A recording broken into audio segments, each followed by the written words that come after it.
pivoting as an option in your career, timing your next move, and assessing what you really want and need when looking for a new role. All on this episode of the Take Back Your Career podcast. You need to take action, and you're about to get real-world information and insight for fixing your career. This is the Take Back Your Career podcast with your host, Adam Fullerton.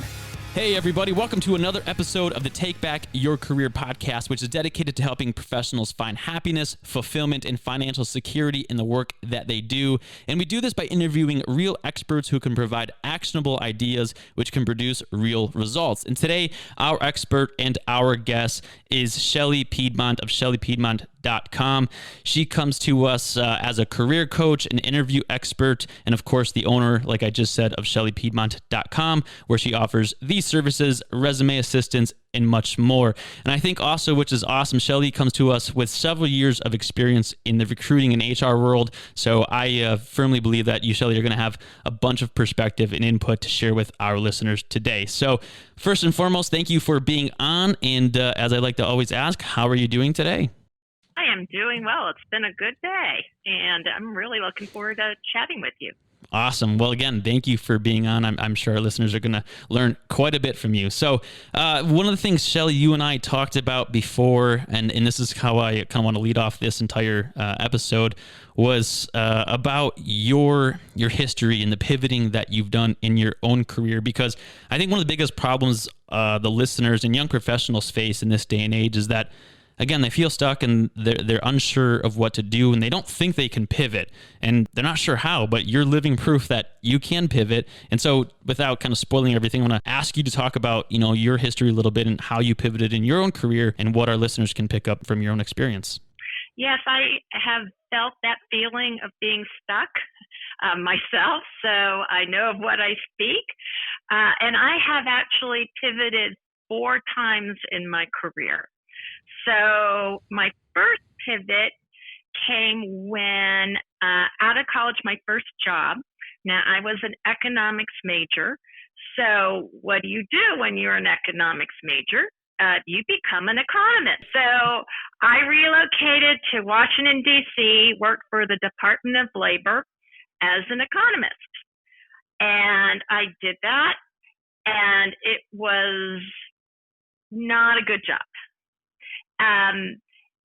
There was great people that worked there, people that I am lifelong friends. I met my husband there, so there was a lot of good things, but the job was not for me. It was soul sucking. I couldn't get really engaged in the work. And so I looked around me, and there were people that this was their life work. And I said, oh, I cannot do this for my life. So, but I was an economist. What do I do?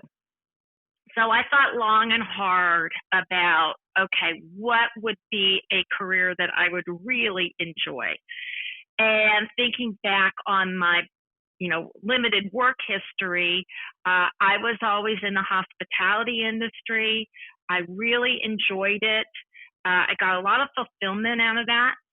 So what I decided to make a career out of that, I would go back to school, and I got a master's degree in hotel administration with my specialty in restaurant operations. So I was going to go into restaurant operations.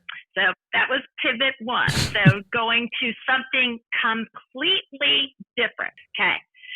So I get out of school, and I go and work for a major restaurant operator, and I was to be a multi-unit manager. Okay, everything's all great. I'm on my path. And then they did a whole corporate reorganization, and they totally got rid of the district manager position that I was going to go into. And so I thought, oh, shoot, now this is not working out how I thought it would. And then out of the blue, someone from the corporate office calls me and says, would you like to be a recruiter for the company? And I thought, recruiter? I was like, I don't, well, one, I don't really have a career path now because they've taken this away. I've never thought about recruiting or HR. I took one HR course in graduate school, and I didn't think much about it. But then I said, well, I'll try this. Why not? It sounded interesting. It sounded, I get to talk to people. So you've got that outreach. You get to find the right home for people. And so I thought, well, why not? I'll do that. And it ended up being the vast majority of my career that I did that. So there you go. I mean, the first time I was very intentional about my career pivot. The second time it just kind of happened. And by luck, found a career I liked. Now, the third time was after having been a recruiter in the corporate world for a while. I started getting bored because what was happening was the work was getting repetitive. I was filling the same positions over and over and over again. And I just felt I wasn't growing. I wasn't learning. So I said, well, what else can I do? And that's where I thought about, okay, what I wanted to do was to have different experiences, use some different skills. And then I thought, well, why not branch out into other areas of human resources? I worked within an HR department, and I saw what was going around, around me, and I thought, well, would be interesting. So what I did was, in this organization I was working for, I told everybody, I want to be an HR generalist. This is my next path. And I started learning more about the other areas of HR that I wasn't exposed to. And there was a corporate reorganization. But this time, unlike the other time, they had an HR manager position, and they asked me, would you like to do this position? Because you've expressed an interest. And sure. I said, yes, absolutely. So that was a pivot that I kind of put into place because I kept on telling people this is what I wanted to do, and I was getting myself ready for it. So I continued as an HR generalist. I ended up as a HR director with multiple businesses, multinational. And then my fourth pivot happened, which was I was in a position I loved with an organization I loved. I loved everything about it. And that company got acquired. We went from a medium-sized business where I really had so much autonomy to do the things I wanted to do. I got total support to a large organization that had certain ways of doing things, which I didn't necessarily agree with. And so I had to decide what I wanted to do. I thought I was going to get laid off during this acquisition. That didn't end up happening, but I prepared for that. And that was part of my process of being proactive and figuring out what was next for me. That next for me was getting out of the corporate world, becoming an entrepreneur, becoming a career coach. Again, taking a lot of the things that I loved from the work that I do and just applying it in a different way. So you can see my pivots happen in different parts of my career. They happen for different reasons. Some were intentional, some were not. But it all led me, and all those experiences led me really to where I am now. That's a great story, and I'm glad you shared it because it truly highlights not only how much you've had to pivot through your own career, but more importantly, the fact that pivoting is possible, it is an option, and that you aren't stuck on the path that you're currently on, and that you might be able to pivot on your own terms, or maybe you'll have to pivot unexpectedly for reasons out of your control, but nonetheless, you're living proof, Shelley, that pivoting is, again, an option, and with everything going on with the pandemic, it seems like pivoting is something a lot of people are thinking about or facing with their career or current job or career path more than ever before. I think the pandemic and the change that has happened in all our lives as a result has had a lot of people thinking about work, the things that they like to do, and whether they are in the right career for them. So it's kind of an inflection point. So obviously, those people that lost their job are having to contemplate what's happening within their industry and whether there is a career for them in that industry. So as I recounted my background, which was in hospitality, I know tons of people in that industry. And of course, they're looking at their industry going, well, there's not even jobs in this industry. I may love the work I do, but where is there going to be work for me? So a lot of them have had to pivot and say, well, what other industries or what other roles could the things that I do well also be valued for those organizations? So for many of those types of clients that I've had, it's like, what are other industries, let's brainstorm, who would need somebody who has a passion for customer service, excellence, good communication skills, kind of a person that can think through situations and come up with solutions very quickly. So you kind of have to figure out, is there a good place for them somewhere else, and what would that be? And for people that are currently working, so they haven't been part of a layoff, there's a lot of emotions going on around them. So for some, they probably thought they might move to something else. So prior to the pandemic, they probably felt some ill at ease with their job. It wasn't satisfying. And now with the pandemic, they may be thinking, is this a good time to even make a move with all the numbers of people that are currently unemployed? What should I do? I really don't want to stay here. I didn't want to before. Right. But what are my options? And then for some people, it may be because of the changes in their organization as a result of COVID, they may feel their role currently is not what they want to do. Okay? So then they're thinking, well, is this a temporary thing? Is this a permanent thing? If there's been layoffs around me and now I have additional work to do, are they ever going to hire up so that some of that stuff can come off my plate? So there's a lot of things to think about when you're trying to make a decision about what to do. What I've been telling people that are employed is I would set in motion and think very clearly about what it is that you want to do next.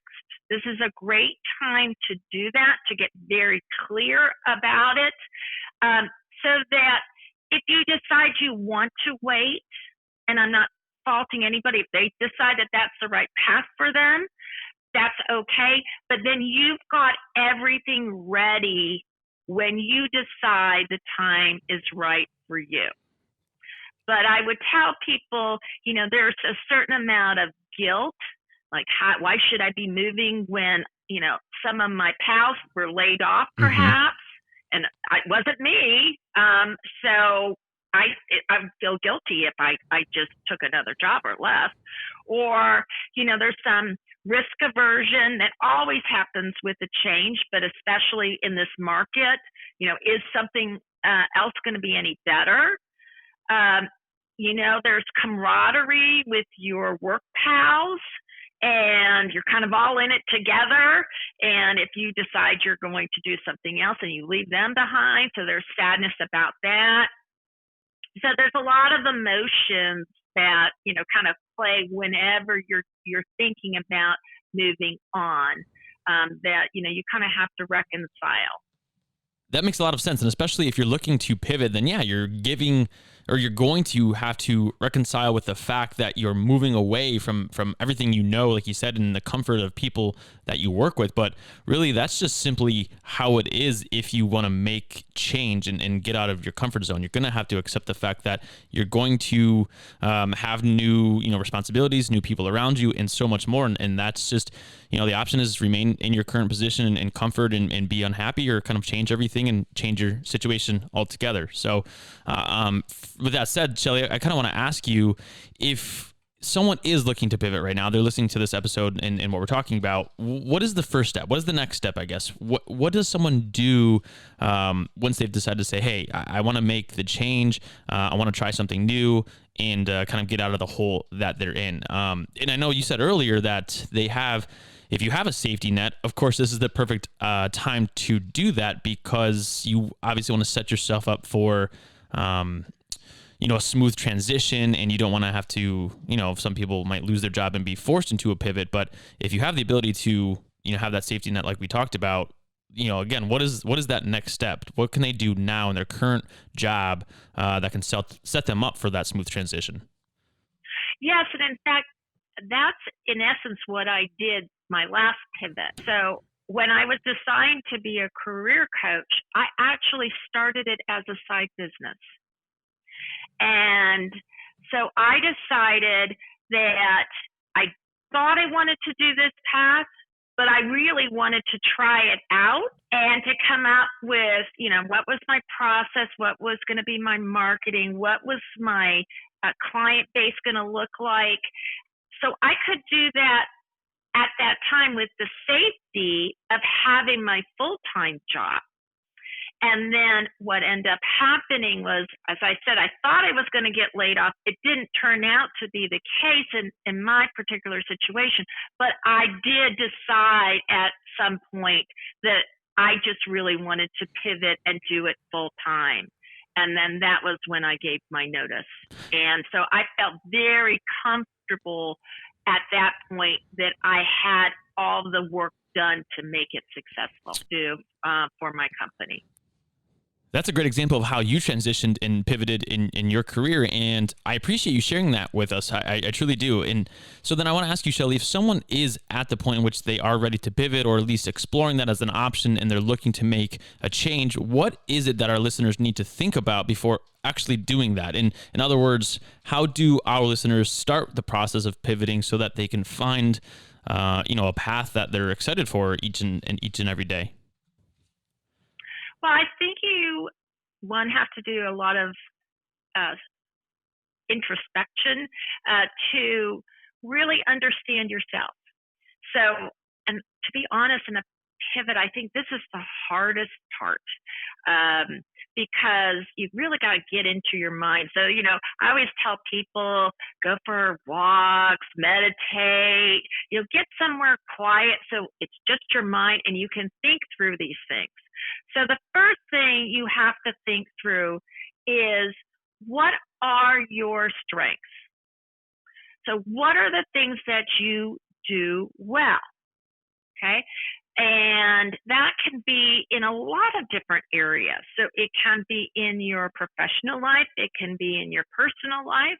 You can have hobbies, other things, but, just really think through all of those things that are strengths for you, that you really excel, where other people come to you to get help, or what you are known for within your organization or among your friends, whatever it may be. And you need to write it all down. So that's kind of the first part. The second is thinking through, what are the things that really excite you, that you can be focused on forever and you can lose all track of time. Those are the things that really inspire you. And sometimes your strengths and the things that you really like go hand in hand, but oftentimes they don't. So as an example, one of my strengths is organization. I have an organized mind. I like things in order. I do not particularly like to clean up like my desk. Or in the old days when we had paper personnel files, someone has to go and put all the stuff in and get them all organized and make it all look nice so people could find stuff. I could do that very easily, but I didn't particularly like doing it. It didn't inspire me. So that's why you need to think about, okay, strengths do not necessarily mean likes. So you really need to understand the difference. Because, again, if you're in a job where it's a strong suit for you, but it's not something you like, you're going to be miserable. So you really need to be very clear about that. So then the third thing you should really think about, and especially if you've had a few jobs, is, the industries that you are interested in, the organization structure, missions, values, team structure, and then your supervisor.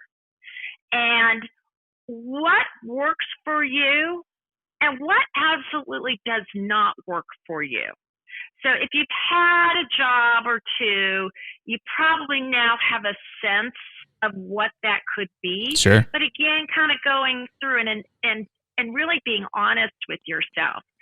So if you are more of an entrepreneurial spirit, and you like to create things, you may not work well in an organization that is very structured, that has processes, procedures, you got to follow it. Now, there's nothing wrong with that, and it probably works well for that organization, but it won't work well for you. You need a different type of organization. Same thing with your boss. I've had the great fortune of having some really wonderful bosses. Part of why they're wonderful for me is because they realized I was very capable of what I was doing. So they didn't need to be over my shoulder telling me what to do. In fact, they didn't want to. They just wanted me to check in every once in a while, let them know what I was up to, being a sounding board when I was kind of stuck or they needed to help me kind of maneuver through things. But essentially, they were like, gave me the overall structure and said, go for it. Do whatever you need to do. Okay, so that worked well for me. Now, I can say probably for different personality types, maybe that wouldn't have worked well. Okay, somebody maybe needed way more direction and they felt like they weren't getting it. So you really need to understand yourself and say, okay, this is what I really need. Okay, so that's kind of your third. That I would also go back to organizations, their mission, their values, all that. Take all that into account because these are the things that really help people be happy in their jobs when they feel like they fit in and they don't have to struggle to try to be something different than who they naturally are. That makes a lot of sense. And it sounds like the point of this is to make sure you're fitting into a job, a company, or, even a career path that fits your wants and needs and prevents you from, and I've used this analogy before, but it prevents you from being that round peg that's shoved into that square hole, right? And so then I guess, Shelley, if someone is listening and ready to pivot or switch jobs or roles that they can actually enjoy the work that they do, how do they assess the next opportunity? How do they avoid being put into another position that they dislike and one that makes them feel miserable all over again? Well, Adam, I'm a big proponent of a must-have, want-to-have, and nice-to-have list when you are in a job search. It really helps because when you see an opportunity, then you can really research it and see all the aspects of it and how does that match to your list. Because what happens is sometimes people get sold on a job or they don't necessarily ask all the questions. that they really need to understand. And so they are wowed by an aspect of the job and don't look at the job in its totality, and then find there's so many places lacking. So that's why if you have a must-have list, these are absolute musts for any job I take, because these musts will mean I will be happy in this job. And without it, I will not be happy. There's no choice in the matter here. So you have your must-haves. The want-to-have are the things that are important, but you're willing to give on them to get your must-haves. Okay, the must-haves are just a little bit more important. And then the nice-to-haves is, oh, great, if they have it, awesome. But, if they didn't have it, I wouldn't cry about it, sort of thing. So if you have that list, then it makes it so much easier to look at things. So what happens for some people, because going back to how you decide what is the right job, the fourth thing you need to look at is kind of all those external things, which are not so much intrinsic with the job, but more the company. That would be your salary, your pay, your benefits. It could be your commute, working from home, all those other things. And what tends to happen a lot of times is people fixate on how much money am I going to make, or I want to work from home. That's it. If I can work from home, that's the most important thing. And then what happens is, because they don't look at the totality of the job, then they end up in a situation where maybe they are making great money and maybe they can work from home, but they're miserable because they don't have the right boss. It's not the right organization. The role doesn't match their strengths and their interests. And so it's self-defeating. So you have to look at everything, and then you can make better decisions on what the next role might be that will actually make you very happy to do the work and be there. Yeah, that's so important. It really is setting yourself up for success if you have the bare minimum of what you're looking for and what you want and what you need, like you said, and you figure all of that out, and you're confident in what it is that you're not willing to settle on, and that will hopefully help you ensure that you don't sell yourself short, and again, be right back in the same situation that you were before, and settling for less than ideal.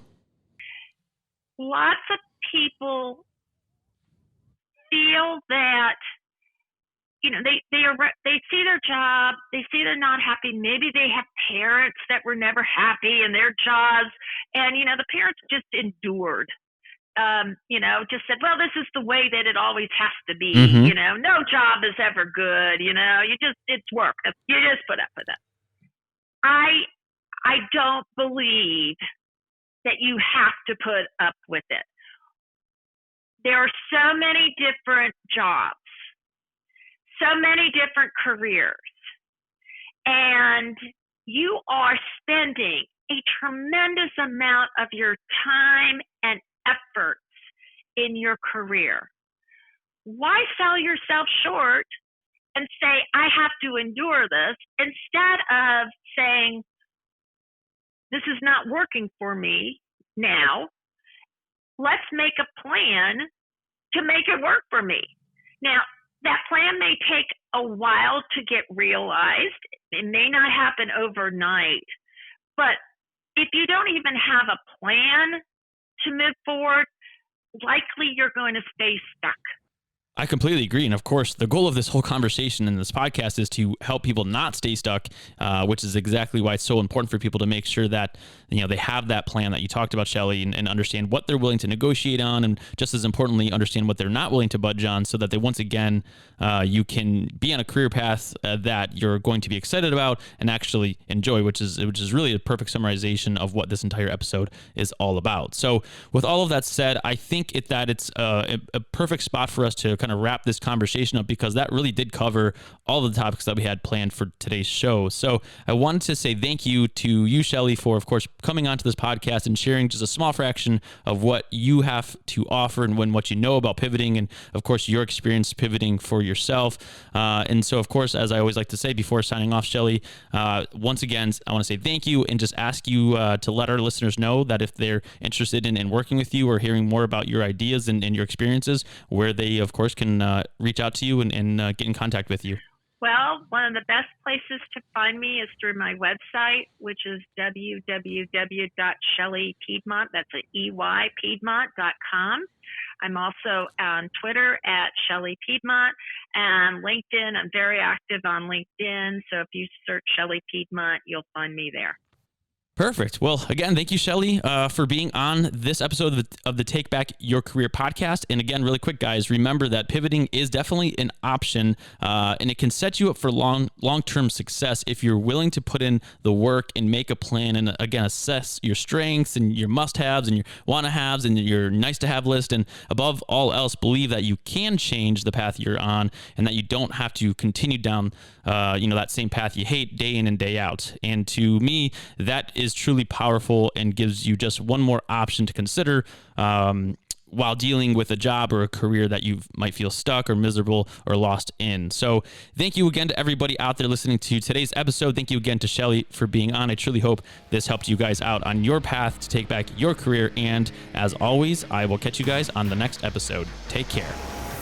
Thanks for tuning in to this episode of the Take Back Your Career podcast with your host, Adam Fullerton, the podcast dedicated to giving you expert advice and actionable ideas so that you can achieve real results and finally take back your career. Like what you heard in today's episode? Consider leaving a 5-star review and visiting takebackyourcareerpodcast.com, Apple Podcasts, Google Podcasts, or Spotify for more episodes. And remember, Mondays shouldn't suck, and neither should finding help. Thanks for listening to Take Back Your Career podcast.